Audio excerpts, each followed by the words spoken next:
بسم اللہ الرحمن الرحیم۔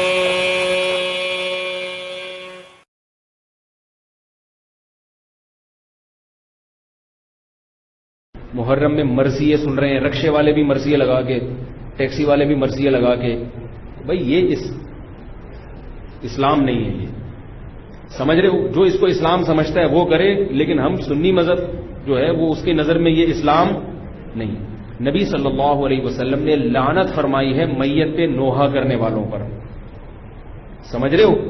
آپ نے فرمایا جو گریبان پھاڑے وہ ہم میں سے نہیں ہے۔ میت پہ چیخنا چلانا، اس کو نبی صلی اللہ علیہ وسلم نے لعنت والا عمل قرار دیا ہے۔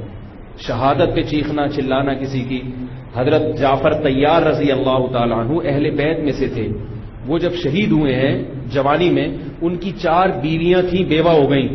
معذرت کے ساتھ یہ میں ٹاپک نہیں لا رہا، جو خود سے آ رہا ہے اسے آنے دو۔ اب شہید ہی چار بیویاں ہی بیوہ ہوئی تھی، تو میں ان کو آپ کی خوش کرنے کے لیے ایک تو نہیں کر سکتا نا۔ ان کی 4 بیویاں کیا ہو گئی؟ بیوہ ہو گئی۔ تو جب ان کے گھر میں اطلاع ملی ہے کہ آپ کے جوان شوہر شہید ہو گئے، تو ان کے رونے کی آوازیں آئی ہیں، چیخنے چلانے کی آوازیں آئیں۔ آپ صلی اللہ علیہ وسلم کو اتنا غضب آیا، آپ نے فرمایا کہ جاؤ خاک پھینک کر آ جاؤ ان کے منہ میں، اب ان سے کہو کہ اپنی آوازوں کو پس کریں۔ حضرت جعفر طیار بھی اہل بیت میں سے تھے، نبی کے سگے چچا کے بیٹے تھے۔ تو اہل بیت کی شہادت پر آپ صلی اللہ علیہ وسلم نے چیخنے چلانے سے، رونے سے منع کیا۔ اور حضرت جعفر طیار ظلمن شہید ہوئے تھے نا، ظلم ہوا تھا ان کے اوپر۔ تو اسی طرح ہم یہ کہتے ہیں کہ جیسے حضرت جعفر طیار اہل بیت میں نبی کے سگے چچا زاد بھائی، حضرت حسین نبی کے نواسے، تو جیسے حضرت جعفر طیار کی شہادت پہ چیخنے چلانے والے کو نبی صلی اللہ علیہ وسلم نے پسند نہیں کیا، حالانکہ ان کی بیویوں کا رشتہ، بیوی کا جتنا قریبی رشتہ اپنے شوہر سے ہوتا ہے، اتنا قریبی رشتہ ہمارا حضرت جعفر طیار یا حضرت حسین سے نہیں ہے۔ رشتہ یقیناً ہے، مگر اتنا قریبی نہیں جتنا بیوی کا ہوتا ہے، اولاد کا ہوتا ہے۔ تو جب بیویوں کو رونے کی اجازت نہیں ہے، جو سب سے زیادہ متاثر ہوئی ہیں، تو ہم اور آپ کو حضرت حسین کی یاد میں چیخنے چلانے کی اجازت کہاں سے ہوگی؟ اور آپ صلی اللہ علیہ وسلم نے چیخنا چلانا، گریبان پھاڑنا اور یہ سب کے منع کیا ہے۔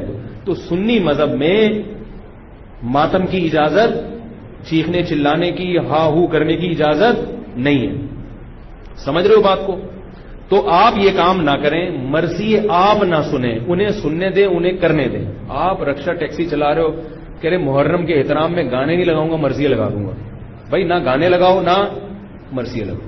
اور مرثیوں میں جس طرح سے اہل بیت کا نام لیا جاتا ہے، اس میں اہل بیت کی عزت نہیں ہے، بلکہ اہل بیت کی توہین ہے۔ ہائے زینب، ہائے یوں، ہائے یوں۔ آپ اپنے گھر کی عورتوں کو چاہتے ہو کہ سڑک پہ ان کا اس طرح سے ہائے ہائے کر کے نام لیا جائے روڈ پہ؟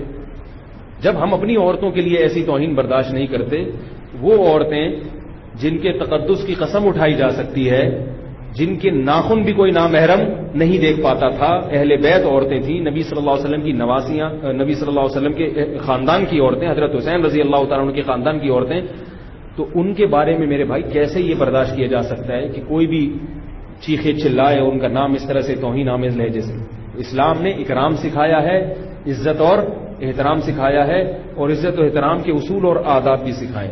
نئے ممبر سے درخواست ہے کہ وہ ہمارے چینل کو سبسکرائب ضرور کریں اور اس گھنٹی کو بھی دبائیں، ہو سکے تو ویڈیو لائک بھی کریں اور شیئر بھی کریں۔ جزاک اللہ۔